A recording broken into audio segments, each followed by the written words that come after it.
पाकिस्तान के लोग इस वीडियो को न देखें तो ही अच्छा है, क्योंकि इस वीडियो में हम बताएंगे कि कैसे हमारे भारत के वीर सिपाहियों ने 2 सैनिकों ने मिलकर पाकिस्तान के 93,000 फौजियों को घुटने टेका दिया था और दुनिया का सबसे बड़ा हार हुआ था और भारत के 2 सैनिक मारे गए थे लोंगेवाला में। हम इस वीडियो में बताएंगे कैसे PNS गाजी को डुबा दिया गया। ये भी बताएंगे कि चाइना पाकिस्तान का इतना बड़ा दोस्त बनता है, लेकिन 1971 में क्यों नहीं बचा पाया, ना चाइना बचा पाया और ना ही अमेरिका बचा पाया। इस वीडियो में हम A to Z बातें करेंगे। अगर आप इस वीडियो को कंप्लीट देख लेते हैं तो कोई भी पाकिस्तानी की हैसियत नहीं होगी कि आपसे आंखें मिला सके, इसलिए इस वीडियो को देखते रहिएगा। यदि आप राष्ट्रवादी, अगर आप भारतीय हैं तो ही इस वीडियो को देखें। पाकिस्तानी और बाहर के चाइनीज वगैरह लोग इस वीडियो को न देखें, ये उनके लिए एक तरह का वार्निंग है, क्योंकि इसमें हम भारतीय सेना के हर उस वीर गाथा को बताएंगे जो एक हर भारतीय सुनना चाहता है। A to Z उस बातों को बताएंगे। पाकिस्तानी इस वीडियो को क्यों ना देखें, तो भैया आप देख लीजिए यहाँ क्यों ना देखें, क्योंकि हम आज चर्चा करने वाले हैं इसकी, और इसका नक्शा किससे मैच करता है आप देख रहे हैं। If you don't believe then go on Google. भाई किससे मैच करता है तो आप तो समझ में आ गया, भाई बुरा नहीं मानिएगा आप लोग। ध्यान से समझिए, जब भारत पाकिस्तान का विभाजन हुआ तो उसी समय पाकिस्तान 2 भाग में था। एक इधर वाला जो एरिया है इसे हम लोग कहते थे पश्चिमी पाकिस्तान, जो मेन पाकिस्तान का एरिया है। और ये जो आज आप बांग्लादेश देख रहे हैं, ये बांग्लादेश नहीं था, बल्कि ये उस वक्त पूर्वी पाकिस्तान था। पूर्वी पाकिस्तान के लोग बंगाली भाषा को बोलते थे। पाकिस्तान के लोग इन लोगों को बड़ा भद्दे मजाक करके बोलते थे, कहते तुम लोग गधे हो, कुछ नहीं जानते हो, किसी काम लायक नहीं हो, यूजलेस हो लोग, तुम लोग छोटे हो, काले हो, मतलब उल्टा सीधा मजाक कर रहे थे। पश्चिमी पाकिस्तान के लोग इधर के लोगों को पसंद नहीं करते थे। हो गया नहले पे दाला 1970 में। 1970 में इस पूर्वी पाकिस्तान के शेख मुजीबुर रहमान चुनाव जीत गए और वो यहाँ के प्रधानमंत्री के पद के चुनाव जीत गए। अब यहाँ की आर्मी ने क्या किया, उनको शपथ ही नहीं दिला रहे थे। इसलिए 70 के चुनाव जीतने के बाद शेख मुजीबुर रहमान जब देखे कि ऐसा है, तो उन्होंने अपना भाषण दिया 7 मार्च को और कहा कि अब हम इस पूर्वी पाकिस्तान को एक अलग देश बनाएंगे जिसका नाम रहेगा बांग्लादेश। इस भाषण की वजह से आर्मी ने, पाकिस्तान की आर्मी ने 25 मार्च 1971 को गिरफ्तार करके अब पश्चिमी पाकिस्तान में अरेस्ट करके बंदी बनाकर रख दिया और यहाँ पर जुल्म करना चालू कर दिया।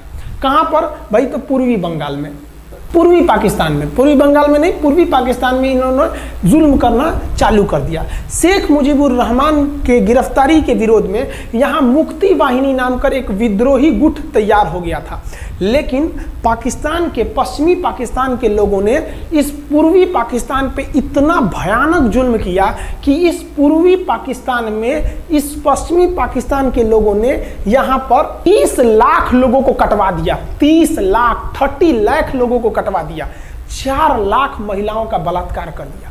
अपने देश के 4 लाख औरतों का रेप किया यहाँ पे। इतना भयानक वो दृश्य है कि अगर हम उसको YouTube पे दिखा देंगे ना, तो YouTube हमारे ऊपर क्लेम करेगा, भैया आप ये सब इतने भयानक दृश्य नहीं दिखा सकते। आप अंदाजा लगाइए इनकी क्रूरता का। ये अपने देश पर इतना भयानक जुल्म कर रहे हैं। इतना भयानक जुल्म किया इन लोगों ने कि शेख मुजीबुर रहमान की गिरफ्तारी के बाद इस जुल्म का नतीजा ये हुआ कि अप्रैल 1971 तक भारत में यहाँ से लोग भाग के आ गए कि भैया हम जिंदा रहेंगे तब तो। और यहाँ 10 लाख लोग भारत में आ गए शरण लेने कि भैया हमको बचाइए। तो इंदिरा गांधी जानती थी कि जब तक यहाँ शांति नहीं होगा तब तक ये लोग वापस नहीं जा सकते थे, और शांति का एक ही था कि यहाँ पे घुस के इनको मारा जाए ताकि ये पश्चिमी पाकिस्तान वाले लोग यहाँ पर सुधर सके।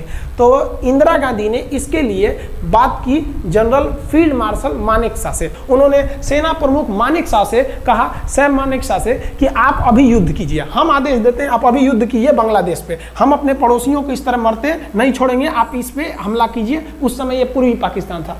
मानेकशॉ ने कहा कि ना, हम हमला नहीं करेंगे। कही अरे क्यों?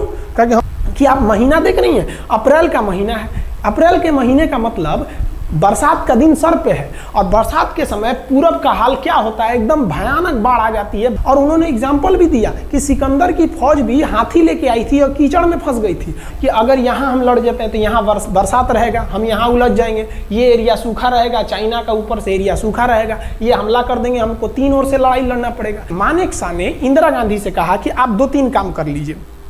कब तक के लिए कि नवंबर तक हम लोग युद्ध नहीं करेंगे, लेकिन अप्रैल से नवंबर के बीच में हम अपने सैनिकों को इस एरिया में लड़ने के लिए ट्रेनिंग दे सकते हैं। मुक्ति वाहिनी उसको हम ट्रेनिंग दे सकते हैं। और इसी में 1971 में हमारी जो थी भारत और रूस की एक समझौता पर हस्ताक्षर हो गया। अब हम लोगों ने पाकिस्तान को एक बारूद के ढेर पर बैठा दिया था।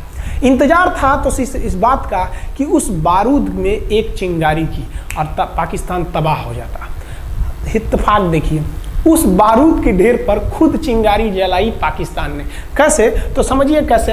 हम लोग का था कि इधर हम लोग ऑफेंसिव हो जाएंगे, मतलब इधर भयानक हमलावर हो जाएंगे, और इधर हम लोग डिफेंसिव रहेंगे, मतलब इधर कम हमला करेंगे, ताकि हम लोग का मेन मकसद पाकिस्तान से युद्ध नहीं था। हमारा मेन मकसद था हमारे अपने बांग्लादेशी भाइयों पर जो जुल्म हो रहा था, जो उनकी बहनों को रेप हो रहा था, इतना भयानक किया था वहाँ पर पाकिस्तानियों ने कि बाप के सामने बेटी का रेप करते थे और उसके बाद बाप को मार के कहते थे तू भी रेप कर। इतना मतलब मानवता पूरी खत्म कर दिया गया वहाँ पर। तो भारत ने कहा कि इधर हम डिफेंसिव रहेंगे। पाकिस्तान को ये खबर लग गई कि भारत ना इधर कमज़ोर है। अरे भैया, इधर हम कमज़ोर थोड़ी हैं, इधर कम सैनिक रखे हैं और इधर हम भयानक रखे हैं, तो इसका मतलब ये थोड़ी है कि हम कमज़ोर हो जाएंगे। भैया कहा जाता है ना कि सोनार के घर का कचड़ा भी बनिया के बादाम से महंगा बिकता है। देखिए, हम लोग ठंडी का इंतजार ही कर रहे थे कि पाकिस्तान ने गलती कर दिया। उसने 3 दिसंबर को अचानक हमला कर दिया श्रीनगर पे, पठानकोट पर, चंडीगढ़ पर, यहाँ पर आगरा हवाई अड्डे पर तबातोड़ हमला कर दिया। एयरफोर्स का इतना भयानक हमला पाकिस्तान का भारत पर हुआ कि भारत देखते रह गया। धड़ धड़ पाकिस्तान की जहाजें एंट्री मार गई सब भारत में, उसकी एयरफोर्स एंट्री कर दी। इतना भयानक हमला था, इतना भयानक कि भारत का एक भी सैनिक नहीं मरा। समझ रहे ना कितना भयानक हमला था। अरे भाई, आप यहाँ पर घुस जाएंगे हमारे देश में तो क्या हो जाएगा भैया? मूस मोटैयन लोढ़ा हुईन, हाथी घोड़ा थोड़े हुईन। भारत तो इसी का इंतजार कर रहा था। देहात में कहावत कहा जाता है कि रोए के रानी तले अखिए खुदा गई। भैया, हम प्लाने कर रहे थे कि हमला करने के लिए कि आप हमारे पे हमला करिए दीजिए। अब विश्व का भी दबाव नहीं आएगा हमारे ऊपर कि भैया हमला तो आपने किया है, अब हम लोग छोड़ेंगे नहीं। भारत एकदम दृढ़ निश्चय कर लिया। इसी बीच पाकिस्तान को एक खतरनाक खबर लग गई। क्या थी खबर भाई? तो देखिए, पाकिस्तान को खबर लगी कि भारत की ज़्यादातर फौज इस पूर्वी पाकिस्तान की ओर डिप्लॉयड है और यहाँ राजस्थान के जैसलमेर जिला में एक जगह है लोंगेवाला। उस लोंगेवाला में केवल और केवल 120 फौजी हैं। और अगर पाकिस्तान ने सोचा कि 120 फौजियों को हम रातों रात मार देते हैं तो उस समय एयरफोर्स रात में लड़ाई नहीं कर सकती थी, इसलिए इन्होंने लोंगेवाला में एंट्री मार दी। पूरी भयानक टैंक लेकर, फौज लेकर, इन्फेंट्री लेकर, और उसको वो लोग लोंगेवाला में घुसने के लिए चल दिए।